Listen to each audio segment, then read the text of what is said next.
Continúa suspensión de actividades de transportistas en Quito. No hubo acuerdo con autoridades. Hoy existieron agresiones a conductores que salieron a laborar. Asamblea reconsidera la votación de la ley de violencia digital que penaliza a quien publique información de terceros sin autorización. Embarcación de Singapur arribó de manera forzosa al puerto de Pozorja, con un tripulante fallecido por COVID-19. A pesar de las medidas, se incrementan los contagios de COVID en el país. 3.139 casos aumentaron en los últimos 3 días. Unión Nacional de Panificadores confirmó que desde el 24 de mayo se incrementará el precio del pan a 20 centavos. Violador y asesino de una niña de 2 años fue abusado sexualmente en una cárcel del Perú por más de 50 presos. Lunes 10 de mayo, bienvenidos a la emisión estelar del Comercio TV. Aquí iniciamos. Ecuador superó los 402.000 contagios de COVID-19 y en el último fin de semana, 3.139 son los casos nuevos. Los hospitales siguen trabajando bajo presión por las atenciones de la enfermedad, mientras que las autoridades esperan evaluar el impacto de las medidas restrictivas. El país enfrenta una compleja situación por la propagación del coronavirus. Desde el sábado 8 de mayo hasta el lunes 10 se reportan 3.139 nuevos contagios y las medidas restrictivas al parecer no tendrían el efecto esperado. Por ejemplo, en el Hospital de la Policía de Quito desde el mes de abril no hay espacio en la unidad de cuidados intensivos. Hemos notado que, de acuerdo a las estadísticas, hablando de esa manera, nosotros tenemos incremento del 300% de la mortalidad y 300% de lo que estamos recibiendo a pacientes COVID. Es decir, es muy alarmante, muy preocupante. Según el director del hospital, ahora más personas entre 20 y 55 años de edad ocupan la unidad crítica y es Quito Sur. Antes de que el gobierno anuncie las medidas, la Casa de Salud ya tenía una ocupación del 100% en la unidad de cuidados intensivos y la situación no ha mejorado. El Hospital Quito Sur sigue saturado en sus servicios, seguimos con una ocupación del 100%, al momento con 465 pacientes en hospitalización. Para ingreso a una unidad de cuidados intensivos tenemos al día de hoy 95 pacientes. La cartera de salud espera tener un informe técnico del sistema sanitario con el fin de las medidas restrictivas. Esperemos 28 días para ver un real cambio y poder hacer un análisis ya un poco más técnico epidemiológico. El COE Nacional se reunirá en estos días para presentar un balance. El ministro de Gobierno dice que es positivo. Resultados parciales positivos. Queremos medir obviamente el impacto qué tan fuerte fue en tasa de positividad, en la cantidad de personas que están esperando camas UCI. Hasta la fecha en el país 402.000 son los casos confirmados de COVID-19. Informó Priscila Cadena. Y en el tercer fin de semana de restricción absoluta de movilidad, en Quito 29 personas fueron detenidas por infringir el toque de queda. Además, se incrementó la cifra de fiestas familiares a 38. El evento con 200 personas en Quitumbe tuvo que ser intervenido y suspendido por las autoridades. Sin medidas de bioseguridad, consumiendo bebidas alcohólicas y listos para celebrar el Día de la Madre, fueron sorprendidos por las autoridades 200 personas que se encontraban aglomeradas, entre ellas 55 menores de edad, en una fiesta familiar en Quitumbe, al sur de Quito. Este es el mayor evento registrado en el tercer fin de semana de confinamiento, en el cual se evidenció mayor desobediencia en comparación con semanas anteriores. En esta semana, 38 reuniones suspendidas y 23 clausuras realizadas. Si la comparamos con el fin de semana anterior, 19 reuniones suspendidas y 10 clausuras. Nuevamente, las autoridades se vieron obligadas a desplegar varios operativos en la ciudad. Personas en estado etílico agredieron a uniformados que cumplían con su labor. El número de detenidos por infringir el toque de queda también se incrementó. Se tuvo 29 detenidos por el toque de queda, de los cuales 3 son por ataque y resistencia, es decir, un faltamiento contra los servidores de las diferentes instituciones. Entre otras alertas que atendieron las entidades de control, 154 escándalos en la vía pública, 39 ciudadanos intervenidos por portar arma blanca, 338 aglomeraciones y 355 libadores en el espacio público. A las autoridades les preocupa que cada fin de semana hay más indisciplina. Con el pasar del tiempo, los ciudadanos, en lugar de tomar mayor conciencia, generaron más dificultades este fin de semana. Desde la Agencia Metropolitana de Control se informó que 500 infractores están realizando trabajo comunitario, en su mayoría en los puntos de vacunación. Estamos con el apoyo logístico en estos centros de vacunación. Este trabajo comunitario planificado en 5 actividades de toda la ciudad. Además, la AMC, por denuncias ciudadanas, acudió a cerca de 20 eventos clandestinos. Informó Priscila Cadena. Y el presidente de la República, Lenín Moreno, constató la fase final de vacunación de los miembros de las Fuerzas Armadas y la Policía Nacional. De igual manera, anunció que hay un retraso en el arribo de las vacunas. Sin embargo, esto no complicará el proceso en nuestro país. Fue la fase final de vacunación para 47.000 militares y 52.000 policías, quienes ya recibieron sus 2 dosis contra el COVID-19. El propio presidente de la República, Lenín Moreno, llegó a la base aérea de Guayaquil, donde inspeccionó el proceso. Aquí además se refirió al retraso de envío de las vacunas, indicando que estas han sido llevadas a India debido a la dura situación que atraviesan por el coronavirus, pero que en el transcurso de los días llegarán nuevas dosis. Sí nos preocupa que sigan retrasándose con respecto a las entregas que debían realizar principalmente COVAX y AstraZeneca. La vacuna china Sinovac nos han ofrecido que va a estar aquí 500.000 el 20 de mayo, que serán administradas inmediatamente, y el resto pues fines de mayo las otras 500.000. Este retraso, dice el ministro de Salud, no cambiará el proceso que se lleva adelante en el país. La garantía de las segundas dosis Sinovac y Pfizer 100% está garantizada. Les pido a la ciudadanía que esperen el mensaje SMS para que sean notificados y agendados a partir del 28, que son 10, 11 y 12 para adelante. El Ecuador ha transferido a empresas farmacéuticas $75 millones como parte de pago por vacunas. Y tenemos más de 260 millones que están destinados específicamente y guardados para poder pagar esas 20 millones de dosis que han sido contratadas con anterioridad. Con las nuevas dosis que arriben al país, será la inmunización de los docentes, que por ahora va al 75%. Terminados los maestros, que son en mayor cantidad, en aproximadamente entre 10 y 15 días. Informó Carlos Julio Gurumendi. Y con normalidad se desarrolló una nueva jornada de vacunación de adultos mayores a 65 años, afiliados al Instituto Ecuatoriano de Seguridad Social.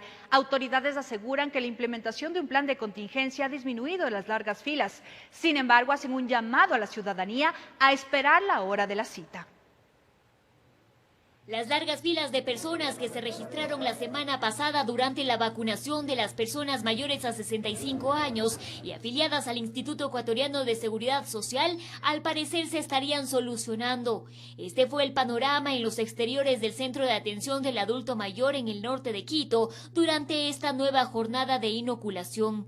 Quienes llegaron en las primeras horas de la mañana esperaban sentados y bajo carpas, mientras validaban los documentos y firmaban el consentimiento. Uy, sí, diferente. Yo vine con miedo, sinceramente, pero no, la gente está bien organizada. Ahora sí está organizado, no como otros días que se veía que estaban todos amontonados, pero esta vez sí está bien. El primer filtro fue rápido, sin embargo tardó el inicio de la inoculación, lo que generó malestar entre los asistentes, pues eran pasadas las 9 de la mañana y el proceso no arrancaba. Siempre es lo mismo, no hay la vacuna está congelada, la vacuna se fue, o sea, es una cosa tras otra, y nunca pueden decir, a ver, vamos a la vacuna y pasemos. Pagando taxi de la Intervalles, y como dicen que venía, yo tenía el turno de 8 a 9, y ve, aquí estamos, varias horas aquí, no, pues por eso dicen que ya mismo. Ante ello, los funcionarios les explicaban que hay tiempos que no se pueden adelantar. Es el caso de la estabilización de las dosis, luego de salir de la cadena de frío, a lo cual muchos decían estar conscientes. Tienen que ser conscientes porque esta vacuna no es traer y enseguida vacunar, tiene que esperar, tiene un proceso. Es así que los 10 puntos de vacunación instalados en este centro iniciaron la inoculación a las 9 de la mañana con 30 minutos. Un paso a la vida, porque tengo 82 años. Muy bien, con tranquilidad. Claro, tenemos confianza en la vacuna que nos va a hacer bien. Maylin Encalada, encargada de la vacunación a los afiliados, señaló que se ha logrado solventar los problemas por las largas filas. Aseguró que este panorama se replicaría en todos los puntos del país. Y nuestro plan de contingencia ha permitido garantizar un flujo mucho más ágil, siempre y cuando cumplamos con esa hora, con esa fecha y ese punto de vacunación, las filas cada vez van a ser más ágiles. En este centro estaban agendadas 1.500 personas para la inoculación. En Quito informó Adriana Rojas. Y autoridades ecuatorianas autorizaron el arribo forzoso de un buque de Singapur al puerto de Pozorja por la muerte de un tripulante con síntomas de COVID-19. El barco permanece en cuarentena y se procederá a hacerles la prueba PCR a todos los ocupantes de esta nave. La alarma se dio al Comité de Operaciones de Emergencia Nacional. Fue una llamada humanitaria en alta mar, donde se comunicó que en el interior de este buque de bandera de Singapur, Mordi Chorus, con 20 tripulantes a bordo, existe un fallecido presuntamente con COVID-19. La víctima es de nacionalidad filipina y según los primeros datos habría presentado todos los síntomas relacionados con este virus. Presentó cuadros de respiratorio, malestar general, de acuerdo a lo que nos han informado, y que lamentablemente entre el 5 y el 6 falleció. El COE Nacional activó los protocolos de bioseguridad y lo primero que hará cuando arribe al puerto de Pozorja es poner en cuarentena la embarcación. El barco quedará en cuarentena. El barco, nadie de la tripulación bajará al Ecuador. Esta nave tenía previsto llegar al puerto marítimo de Guayaquil, pero debido a la situación, las autoridades marítimas lo desviaron al puerto marítimo de Pozorja. El pasado 30 de abril llegó la embarcación a San Antonio, Chile. Aquí estuvo 2 días, para luego partir hacia Tokio. Pero debido a la emergencia, la embarcación fue desviada a un puerto ecuatoriano. Nosotros como Estado vamos a dar las atenciones con los yates y botes debidos, con todas las medidas de bioseguridad. O sea, trataremos también de hacer las relaciones internacionales para poder darnos la facilidad de cremarlo, de acuerdo a las cooperaciones internacionales y los acuerdos internacionales, y vamos a realizar exámenes totales a todos estos tripulantes. Y desde ya las autoridades ecuatorianas anuncian que existirá una brigada de salud que tomará pruebas PCR a los 19 ciudadanos de varias nacionalidades que allí vienen. Si es que sale negativo, todos los tripulantes, inclusive el fallecido, continuarán su rumbo. Si es que no, se quedarán los 21 días en cuarentena dentro del barco y con resguardo y con control a través de yates y lanchas alrededor para que no puedan continuar su rumbo. Si existe un cuadro grave, se ha dispuesto un hospital con el fin de que se brinde la atención debida. Informó Carlos Julio Gurumendi. Y mucha atención porque en España expertos prevén una 5ª ola de infecciones luego de que miles de personas salieron a las calles para celebrar el fin del estado de alarma. Por otro lado, Estados Unidos se convierte en el segundo país en autorizar la vacuna contra el COVID-19 entre menores de 12 y 15 años. Como si se tratara de un gran festival o incluso fin de año, miles de personas en varias ciudades de España salieron a las calles para cantar, gritar, bailar, sin distanciamiento social y qué hablar de las mascarillas, todos festejando el fin del estado de alarma, situación que ha provocado un sinnúmero de críticas e incluso expertos advierten que por esa indisciplina se vivirá en las próximas semanas la 5ª ola de infecciones. Es por eso que el gobierno de España está trabajando en aprobar nuevas reformas para evitar que estas temeridades vuelvan a suceder. Al norte de Italia ocurrió un caso insólito. Una mujer recibió 6 dosis de la vacuna de Pfizer contra el COVID-19 por error. Se trata de una joven de 23 años que trabajaba como residente de psicología clínica y que como personal sanitario fue vacunada dentro de las categorías prioritarias, pero por equivocación le administraron todo el frasco equivalente a 6 dosis. Actualmente está hospitalizada y no ha presentado reacciones.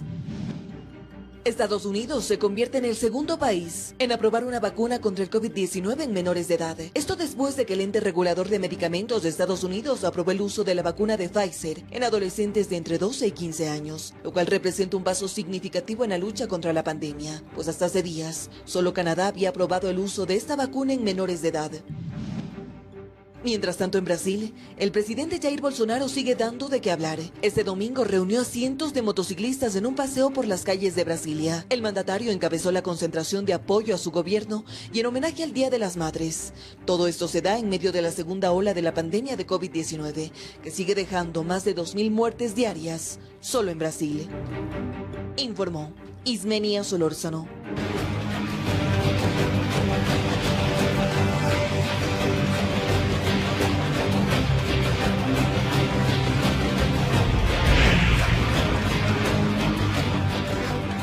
Varios conductores que decidieron no acogerse a la suspensión de actividades del transporte público en Quito fueron agredidos y sus unidades retenidas, mientras en terminales y estaciones de buses se registraron aglomeraciones durante el primer día de protestas del gremio de choferes.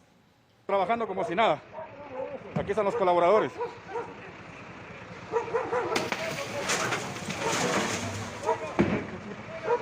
Esta fue una de las escenas captadas durante el primer día de suspensión de actividades del transporte público en Quito. Los episodios violentos tuvieron como constante los piedrazos a los parabrisas.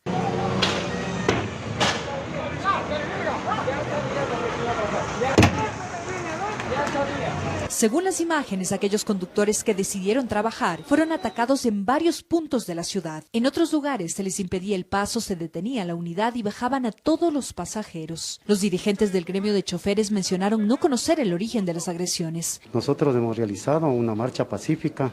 Todos esos actos salen de nuestros alcances porque no somos responsables. Acabo de decir, yo desconozco y rechazo cualquier acto de que acaba usted de indicar. En el playón de La Marín desde muy temprano se produjeron aglomeraciones. Muchos de los usuarios frecuentes desconocían la medida, por lo que esperaron durante horas esperanzados en que iban a llegar los buses. Me dice la señorita de limpieza que es la única que está atendiendo que no va a haber este transporte el día de hoy.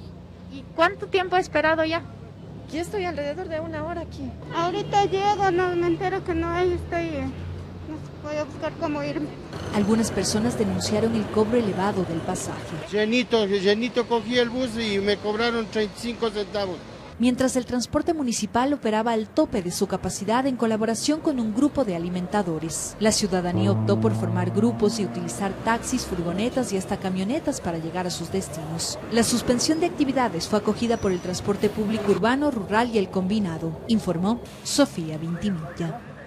Y continuará la suspensión de actividades del transporte público en Quito tras la falta de consensos en el diálogo entre los representantes de los choferes y las autoridades municipales. La exigencia del gremio es que se elimine el concurso para la adjudicación de rutas y frecuencias.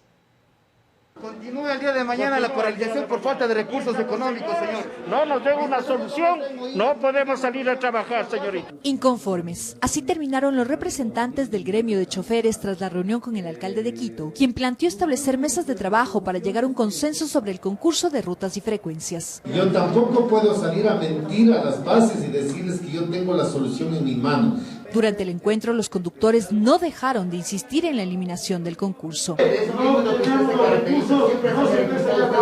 Los transportistas aseguraron que para participar en el concurso deben realizar inversiones económicas importantes. Nada nos garantiza que podamos seguir en continuidad y habiendo ya adquirido obligaciones en la cual tenemos todavía en la blanca. Además mencionaron que ya las rutas y frecuencias les fueron entregadas hace mucho tiempo. Nosotros tenemos ya los contratos establecidos por 10 años firmados en el 2017. A lo cual el secretario de Movilidad respondió que la ley establece efectuar una licitación para adjudicar las rutas y frecuencias en la ciudad. Que lo dispuesto y acatado por la ordenanza 017 en relación a lo que la ley del 2008 decía, es ratificado ahora en la ley que fue aprobada en la Asamblea Nacional el 30 de abril. Ahí se exige prácticamente lo mismo que la ordenanza 017 planteó en diciembre del 2020. Y que la norma fue socializada con el gremio. Con el sector del transporte, desde el primer día de gestión de nuestra administración, ya se habló de esto. Sabían a dónde íbamos a llegar. No les cae de sorpresa, no es algo que nos hemos inventado. En tanto, el municipio presentó ante la Fiscalía una acción de protección por los inconvenientes causados a la población en un estado de excepción.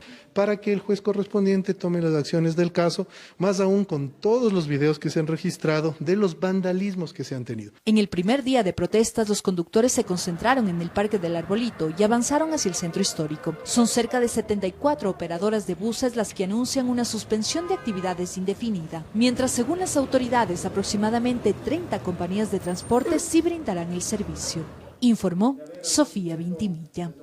Son las 7 de la noche con 17 minutos y en Guayaquil los transportistas rechazan un nuevo incremento al precio del diésel y solicitan la eliminación del sistema de bandas, así como la focalización del subsidio. Dirigentes del transporte urbano, escolar, institucional y turístico exigen una reunión urgente con las autoridades, pues afirman que con las restricciones por bioseguridad, su situación económica es insostenible. No hemos venido con la postura de amenaza ni de chantaje. Dicen que están al borde de la quiebra y que el sistema de bandas para la fijación de precios en los combustibles fue un arma de doble filo. El precio del galón de diésel está sobre el $0.40. Se ha encarecido la operación de todas las modalidades del transporte. Transportistas urbanos, escolares, institucionales y turísticos demandan el desmontaje del sistema implementado en el gobierno de Moreno tras la eliminación de los subsidios. Pero volvemos a las clases virtuales. ¿Cómo podemos nosotros pagar deudas cuando de los 14.000 transportistas que somos a nivel del transporte escolar, apenas 4.000 laboran lo que no alcanza? Agregan que el aforo dispuesto es como un tiro de gracia, mientras el transporte turístico exige su inclusión en el plan Vacunarte. Hemos sido los primeros a estar en la lucha, como vuelos humanitarios, como entrega de víveres a todas las personas. En el caso de Guayas, las autoridades presentarán el informe en 10 días para atender sus demandas en torno a un aumento en la tarifa. De no haber eco, aclararon. Yo lo expresé públicamente y no me canso de decirlo. Nosotros no paralizamos. Nosotros estábamos por hacer una reducción de jornada laboral porque no tenemos los recursos necesarios para poder seguir gestionando. Por ahora es el paso que no van a dar, afirman. Todo dependerá de las autoridades de los gobiernos en transición. Desde que se inició en agosto hemos buscado la focalización porque sabemos que se iba incrementando de 5%, ahora 3%. Informó Jorge Escobar. Y mucha atención con la siguiente información, porque la Unión Nacional de Panificadoras confirmó que desde este 24 de mayo se incrementará el precio del pan. Que será igual unos 15%, así, unos 3 a 5 dólares por cartón. Han sacado números y la propuesta sería que el pan más económico suba de 12 centavos a 20. De lo contrario estarían trabajando a pérdida. O sea, justo sale para el material, pero así para ganar algo no está saliendo, no. ¿Desde hace qué tiempo más o menos desde este incremento de la Desde el incremento ya venía así poco a poco, así subiendo como la gasolina o el diésel. El malestar de los consumidores no se hizo esperar, dejando al descubierto la difícil situación económica que atraviesan. Con $400 no me alcanza para pagar arriendo, agua, luz, educación, todo. Peor si suben todo, imagínense en qué vamos a quedar la gente pobre. No hay desempleo. Lo poco que hacemos es para la comida, para el alquiler, para servicios, no nos alcanza, para la cesta básica. ¿Y si sube, dejar de comer menos pan? Hacer chapo, como se hacía antes, con mágica. Los panificadores poniéndose la mano en el pecho para pedir comprensión. Me imagino que la gente sí se va a molestar. De parte de nosotros no podemos hacer más porque el material está caro. Al parecer la decisión está tomada y no hay marcha atrás. El 24 de mayo, esto es una resolución que lo tomamos todos los panificadores del Ecuador. Lamentablemente, el gobierno de turno no nos ha llamado a ninguna reunión, no ha habido un acercamiento con las autoridades salientes. De esta forma pretenden darle la bienvenida al nuevo mandato, elevando el precio de uno de los productos de consumo masivo. Hasta el momento no ha existido un pronunciamiento de las autoridades, informó Héctor Romero. Y al volver, en Perú, un hombre que abusó sexualmente de una niña de 2 años y posteriormente la asesinó, fue violado por al menos 50 reclusos. Además, el ministro de Economía, Mauricio Pozo, exhorta al BIES deje sin efecto el incremento de la tasa de interés para créditos hipotecarios. Con esta información y más, enseguida regresamos por continuar en nuestra sintonía. Mauricio Pozo, ministro de Economía y Finanzas, exhorta al Banco del Instituto Ecuatoriano de Seguridad Social deje sin efecto el incremento de las tasas para el crédito hipotecario. El secretario de Estado argumenta que el país atraviesa una etapa de recuperación económica en la que no sería oportuno este aumento. Se siguen sumando las voces de descontento por el anuncio del Banco del Instituto de Seguridad Social BIES de incrementar las tasas de interés en préstamos hipotecarios para viviendas populares de hasta $90.000, pasando de 5,9% a 6,7%. Es que se reduce la capacidad de endeudamiento que tiene el afiliado.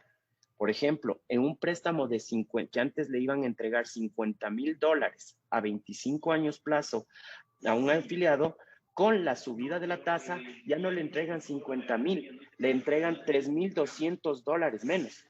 Mauricio Pozo, ministro de Economía y Finanzas, en su cuenta de Twitter dejó sentada su preocupación señalando: he pedido al BIES que se analice no elevar la tasa de interés para préstamos hipotecarios. El país atraviesa una etapa de recuperación económica en la que no es oportuno ese incremento. Confío en su decisión. La construcción es uno de los sectores que más empleo genera. Joan Proaño, de Constructores Positivos, se siente identificado con el pronunciamiento del secretario de Estado. Entendemos que tenemos que preservar todo nuestro patrimonio, pero esta no es la forma.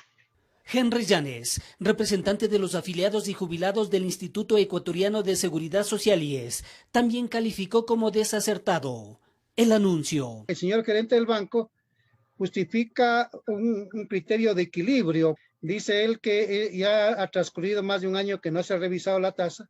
Segundo, dice que al perder fuentes de trabajo, ingresos, etcétera, se están descapitalizando los fondos, ¿no? Y para evitar su descapitalización, entonces es necesario hacer este ajuste. Para Marco Proaño Maya es conveniente fijar la mirada en otro lado para capitalizar al IES, por ejemplo en la deuda del Estado que asciende a $31.000 millones, incluida la mora e inversiones en bonos, como también lo que adeuda el sector privado de $1.500 millones desde 1999 al 2020. La historia del Instituto Ecuatoriano de Seguridad Social ha sido la historia en la que el Estado creyó que era una empresa pública. El IES es de todos y es tierra de nadie. Informó Héctor Romero.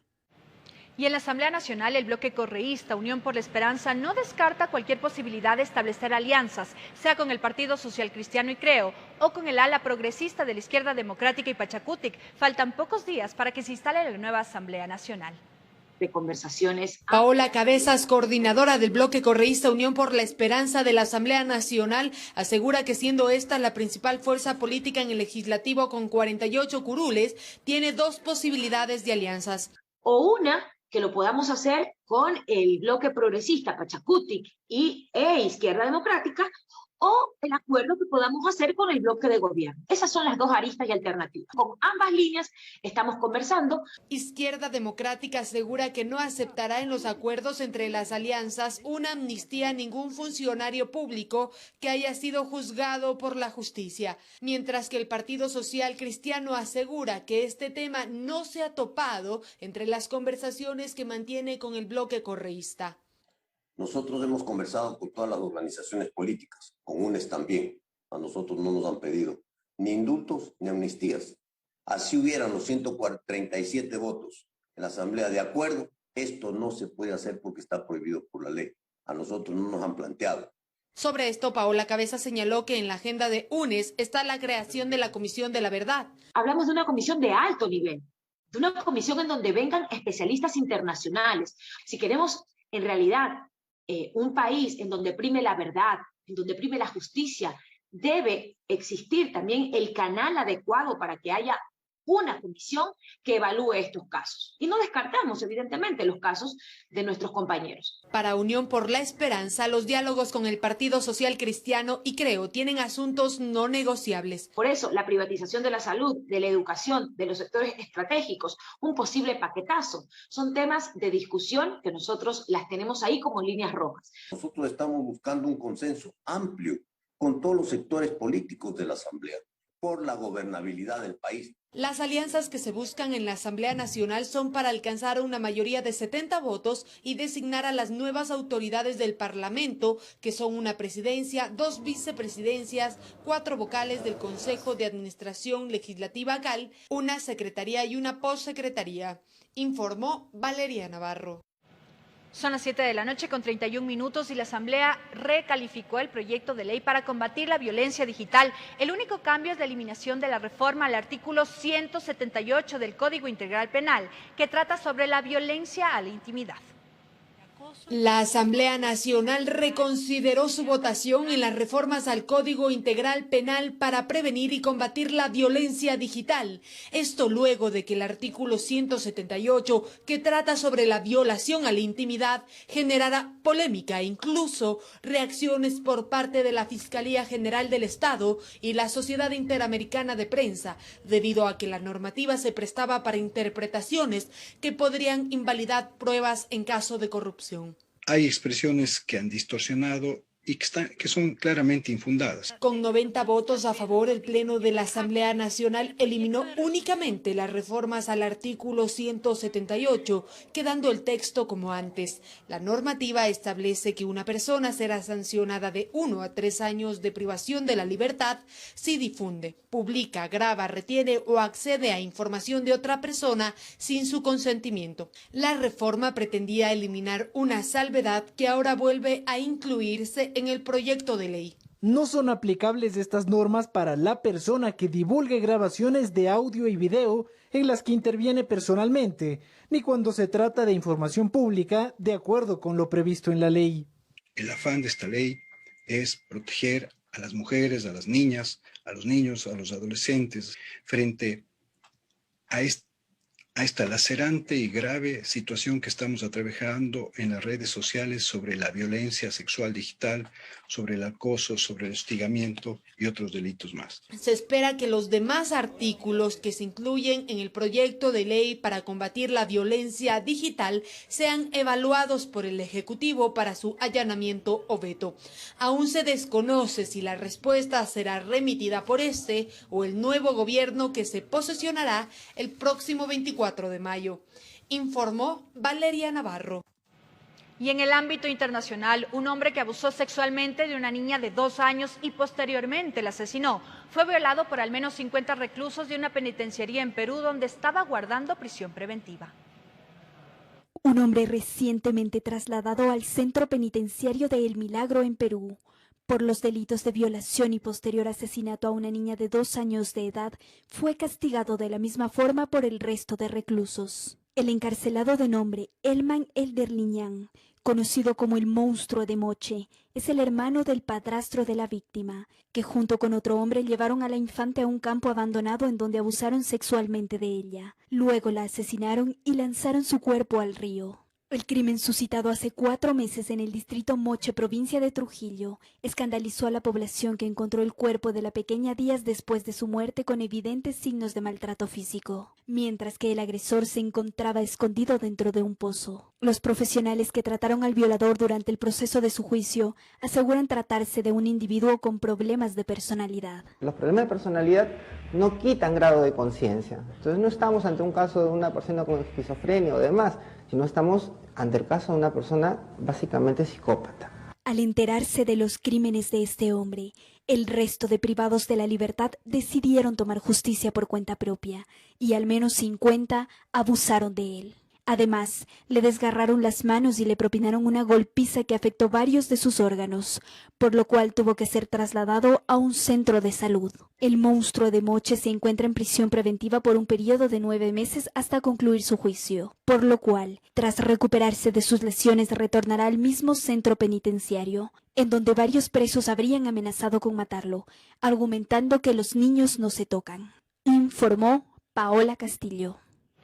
Y 4 integrantes de una familia que trabajaban como obreros en una construcción fallecieron en Santo Domingo. Según las primeras indagaciones de las autoridades, las causas de los decesos sería por inhalación de dióxido de carbono. Eran miembros de un mismo núcleo familiar.